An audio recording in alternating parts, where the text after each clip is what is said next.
ಒಂದು ನೆನ್ನೆ ಅಸೆಂಬ್ಲಿನಲ್ಲಿ ಮತ್ತು ವಿಧಾನ ಪರಿಷತ್ತಲ್ಲಿ ಸುದೀರ್ಘವಾಗಿ ಉತ್ತರ ಕೊಟ್ಟಿದ್ದೀನಿ.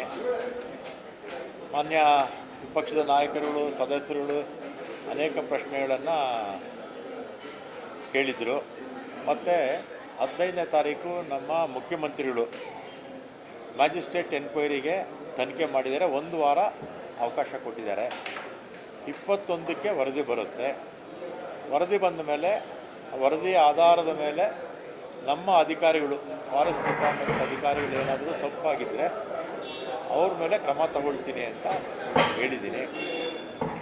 ಮತ್ತು ಸತ್ತಂಥ ಕುಟುಂಬದ ವರ್ಗದವರು ಬೇಟೆಗೆ ಹೋಗಿರಲಿಲ್ಲ, ಏನೋ ಹಸು ಹುಡ್ಕೊಂಡು ಹೋಗಿದ್ವಿ ಅಂತ ಅವರು ಹೇಳ್ತಾರೆ. ಸತ್ಯಾಸತ್ಯತೆ ಆಚೆ ಬರಬೇಕಾಗಿದ್ದರೆ ನಮ್ಮ ಮ್ಯಾಜಿಸ್ಟ್ರೇಟ್ ತನಿಖೆ 21ನೇ ತಾರೀಕು ನಮ್ಮ ಕೈ ಸೇರುತ್ತೆ. 1 ವಾರ, 15ನೇ ತಾರೀಕಿಂದ 1 ವಾರ ಟೈಮ್ ಕೊಟ್ಟಿದ್ವಿ. ಬಂದ ಮೇಲೆ ಅದ್ರ ಬಗ್ಗೆ ಏನು ಕ್ರಮ ತಗೋಬೇಕು ಅಂತ ನಿನ್ನೆ ಅಸೆಂಬ್ಲಿನಲ್ಲಿ, ವಿಧಾನ ಪರಿಷತ್ತಲ್ಲಿ ಭಾಳ ಸ್ಪಷ್ಟವಾಗಿ ಹೇಳಿದ್ದೀನಿ. ಆಮೇಲೆ ವಿಜಯ್ ಅವರು ಕೂಡ ಟ್ವೀಟ್ ಮಾಡಿದ್ದಾರೆ, ತಮಿಳುನಾಡಿನ ಮುಖ್ಯಮಂತ್ರಿ. ಇದು ನಮ್ಮ ರಾಜ್ಯದ ವಿಚಾರ. ಅವರ ರಾಜ್ಯದ ಅವರು ಕೂಡ ಚುನಾವಣೆ ಸಂದರ್ಭದಲ್ಲಿ ಅವರ ಎಲೆಕ್ಷನ್ ಕ್ಯಾಂಪೇನ್ ಆಯಿತು. ಅವತ್ತು ಎಷ್ಟು ಜನ ಸತ್ತೋಗಿದ್ದು? ಎಷ್ಟು ಜನ? ವಿಜಯ್ ಅವರು ಚುನಾವಣೆ ಪ್ರಚಾರಕ್ಕೆ ಹೋದಾಗ 9 ಜನ, 11 ಜನ ತೀರೋದ್ರು. ಅದ್ರ ಬಗ್ಗೆ ನಾವೇನ ಕೇಳ್ತೀವ ಅಲ್ವಾ? ಇದು ನಮ್ಮ ರಾಜ್ಯದ ವಿಚಾರ. ಅವರು ಸತ್ತಿರ್ತಕ್ಕಂಥವರು ತಮಿಳ್ನವ್ರು ಇರ್ಬೋದು, ತಮಿಳ್ನವರಾದರೂ ಅವರು ಕನ್ನಡಿಗರೇ. ಯಾವುದೇ ಭಾಷೆಯವರು ಇರ್ಬೋದು, ಯಾವುದೇ ಜಾತಿಯವರು ಇರ್ಬೋದು, ಅವರು ಕನ್ನಡಿಗರೇ. ಅವ್ರಿಗೇನಾದರೂ ಅನ್ಯಾಯ ಆಗಿದ್ದರೆ ಸಮಿತಿ ವರದಿ ಬಂದ ಮೇಲೆ ನಾವು ಕ್ರಮ ತಗೊಳ್ತೀವಿ ಅಂತ ಹೇಳಿದ್ದೀವಿ. ನಮ್ಮ ಅಧಿಕಾರಿಗಳ ಮೇಲೆ ಕಠಿಣ ಕ್ರಮ ತಗೊಳ್ತೀವಿ ಅಂತ ಹೇಳಿದ್ದೀವಿ. ಅವ್ರ ಭಾಷೆ ಯಾವುದೇ ಇರಲಿ, ಜಾತಿ ಯಾವುದೇ ಇರಲಿ, ಧರ್ಮ ಯಾವುದೇ ಇರಲಿ, ಅವರೆಲ್ಲ ಕೂಡ ಕನ್ನಡಿಗರೇ, ಕರ್ನಾಟಕ ರಾಜ್ಯದವರೇ.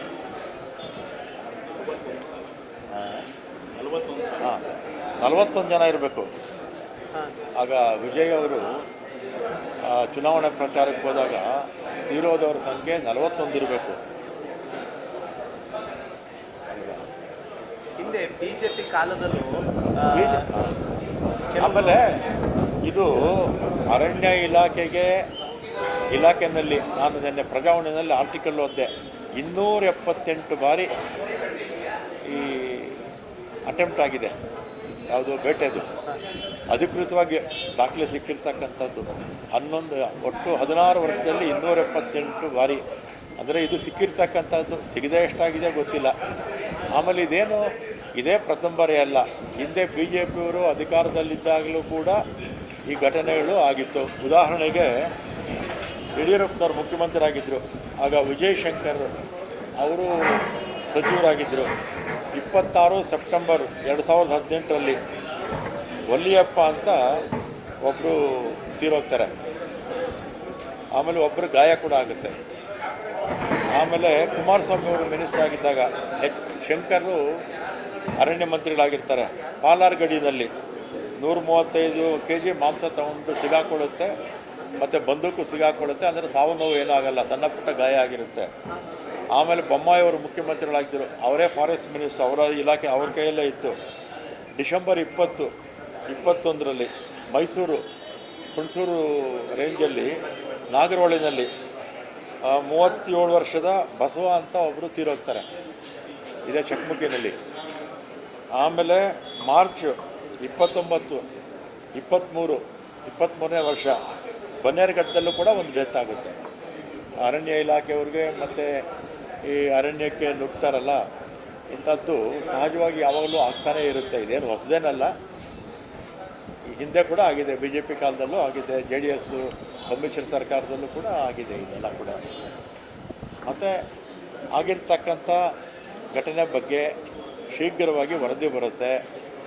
ಅವ್ರಿಗೆ ಅನ್ಯಾಯ ಆಗಿದ್ದರೆ, ನಮ್ಮ ಅಧಿಕಾರಿಗಳದ್ದೇನಾದರೂ ತಪ್ಪಾಗಿದ್ದರೆ ಖಂಡಿತ ನಾನು ಕ್ರಮ ತಗೊಳ್ತೀನಿ ಅಂತ ವಿಧಾನಸಭೆ, ವಿಧಾನ ಪರಿಷತ್ತಲ್ಲಿ ಹೇಳಿದ್ದೀನಿ. ವರದಿ ಬಂದ ಮೇಲೆ ಉಳಿದಿರ್ತಕ್ಕಂಥದ್ದು ಏನು ಮಾಡಬೇಕು ಅಂತ ಆಮೇಲೆ ತೀರ್ಮಾನ ಮಾಡ್ತೀನಿ.